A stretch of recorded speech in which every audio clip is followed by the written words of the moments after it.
But here's what I want to focus on now. And this is where I think you're going to find the process of unraveling human behavior and helping people change to be most powerful. What affects your decisions long term? Not just moment to moment.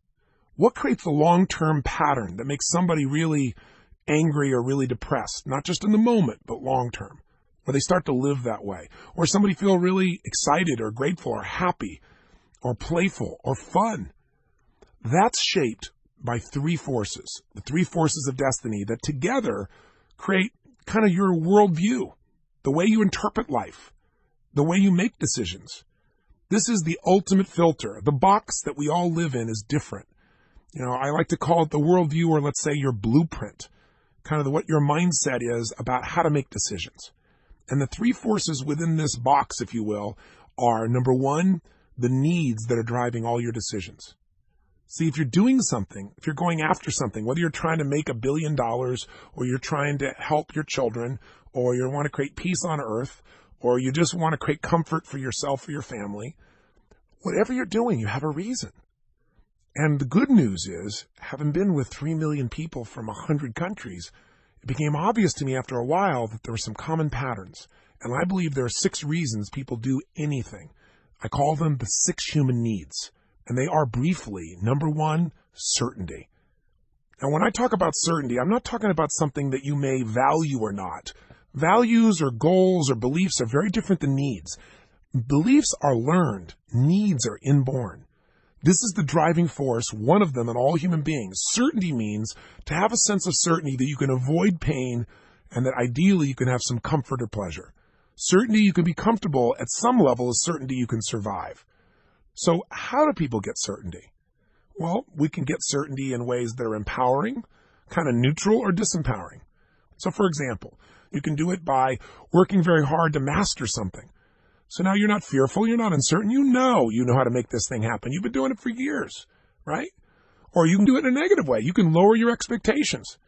You can say, okay, I know it's all a waste of time because nothing ever works anyway. Why even try? So the only differences in people are, how do they get their certainty? How much do they get?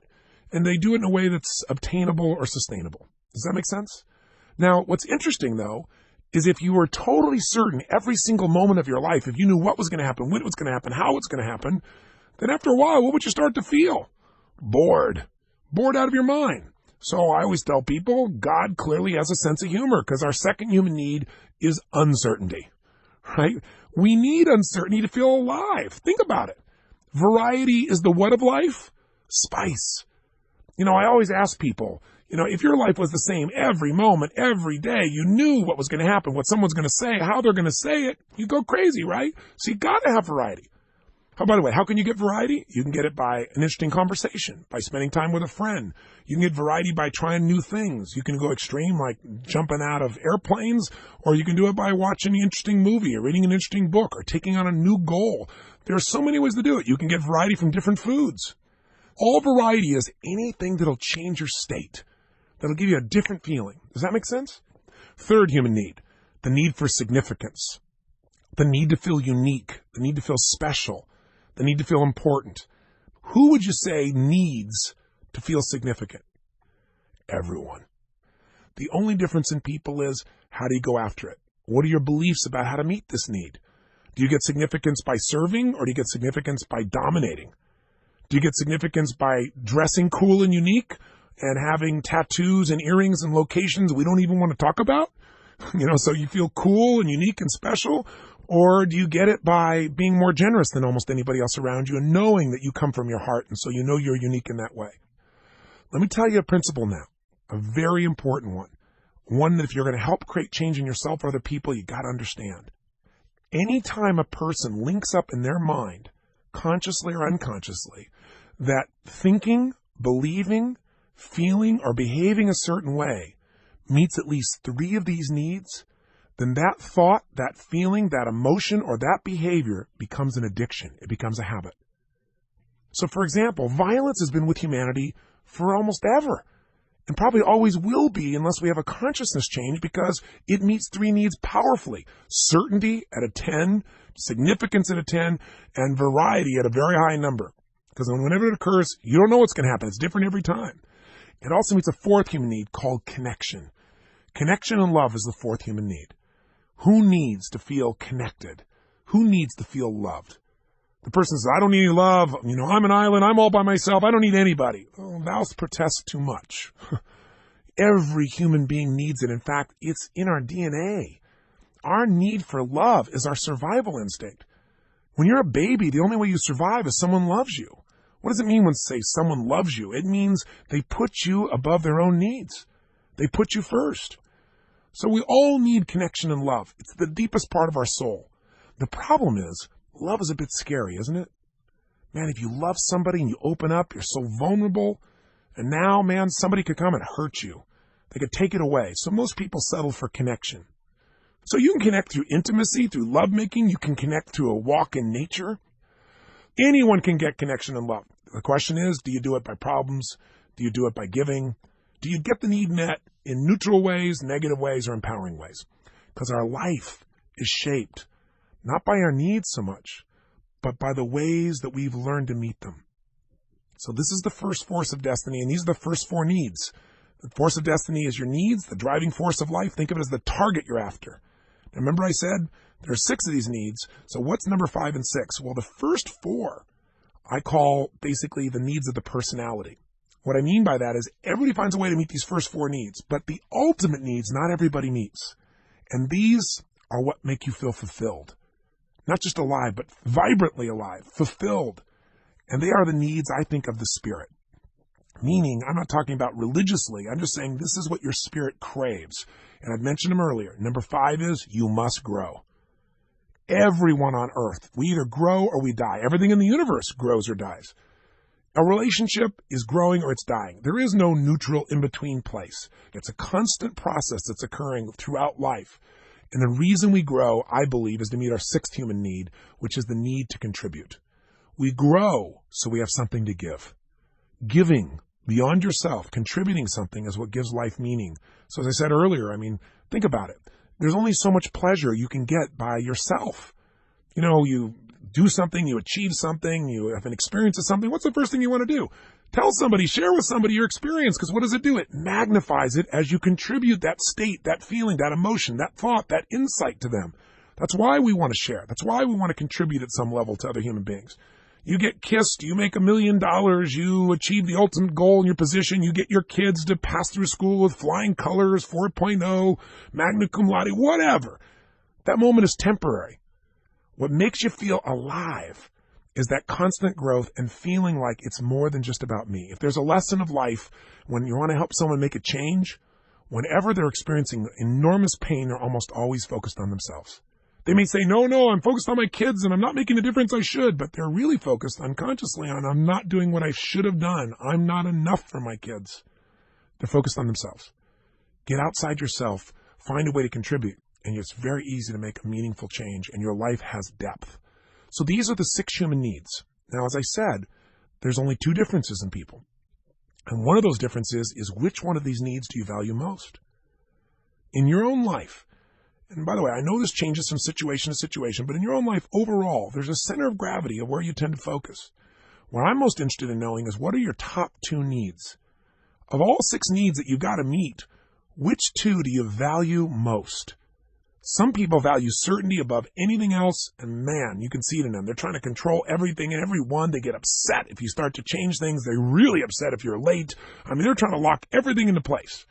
Now, everybody values certainty, but some people value it as number 1. If you value uncertainty, you have a totally different life. You're like, who cares? If you value certainty, I can promise you know where all the exits are in this room or the building when you go in. If you value uncertainty, you don't care. I'll get out of here somehow. It's a very different approach.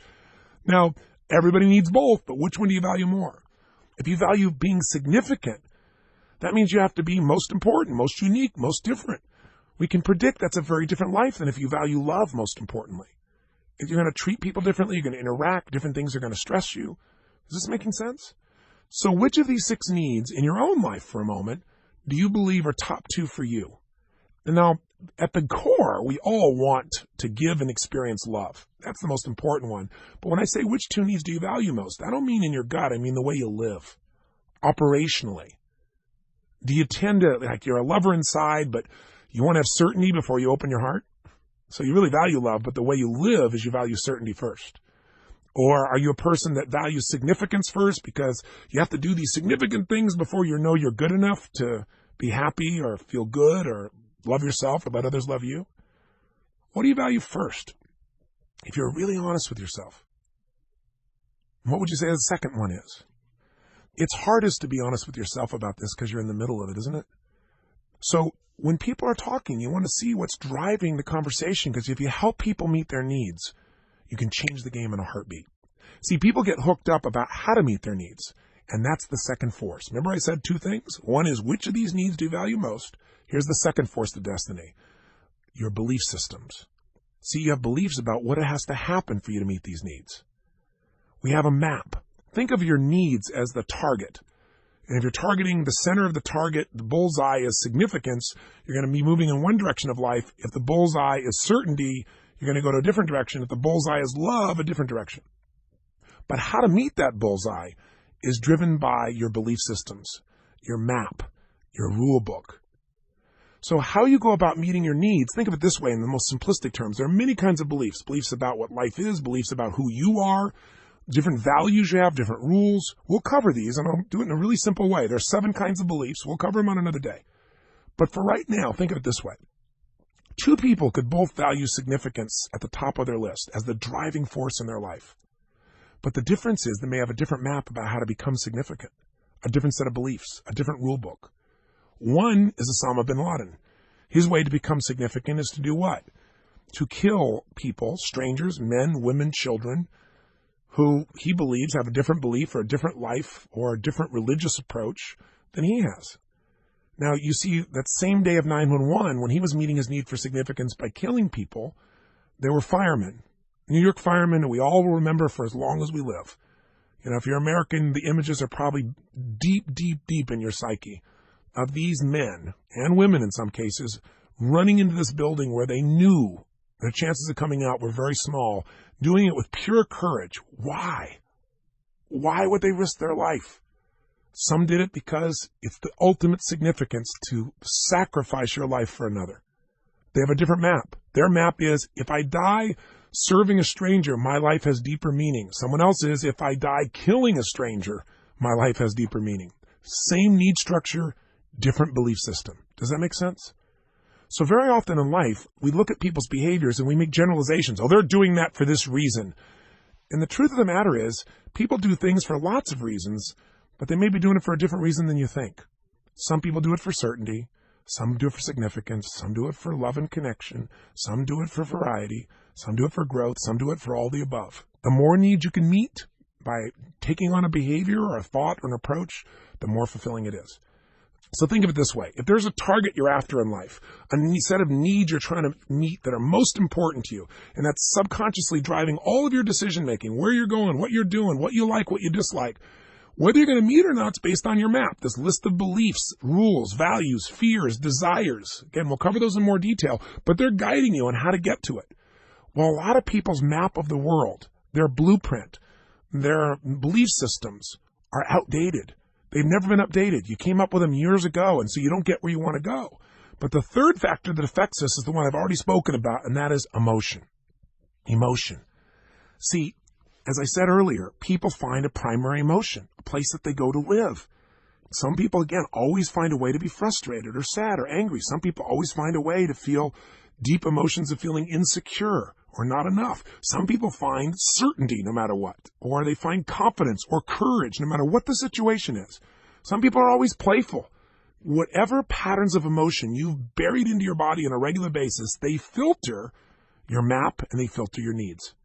So what we're going to discover as we go to work with people is, instead of just saying they have this behavior, so we're going to label them as bipolar, they get euphorically happy and they get incredibly depressed. Well, if we really take the time to understand this person instead of just drugging them, we may find out that this person is trying to be significant. That's the driving force, and they want certainty that they can do it. And they have these big swings because they think that significance comes from being successful in financial terms or making their business go. That's their ultimate dream. They think if they achieve that, they're going to feel so significant. But then all of a sudden they deal with the natural challenges and problems that you do as you're pursuing something in your business or your life, and it's not working out. And so now it looks like it's never going to happen. They're never going to be significant. Now they're depressed. And so they go up and they go down. Instead of saying that's a biochemical thing, let's you and I get to what the source is. What needs are they after? What beliefs do they have, and are they outdated? Do they need to be shifted? What emotions have they got addicted to? They're trained in their body as a pattern. And let's see if we can change the emotion. Let's see if we might change the beliefs, the values, the rules, or let's change the need that they're focusing on or find a better way to meet that need. See, this is what human needs psychology is about. Not labeling, not pushing somebody aside, but figuring out what their needs are and fulfilling them. When human beings' needs are fulfilled, they are an incredible place.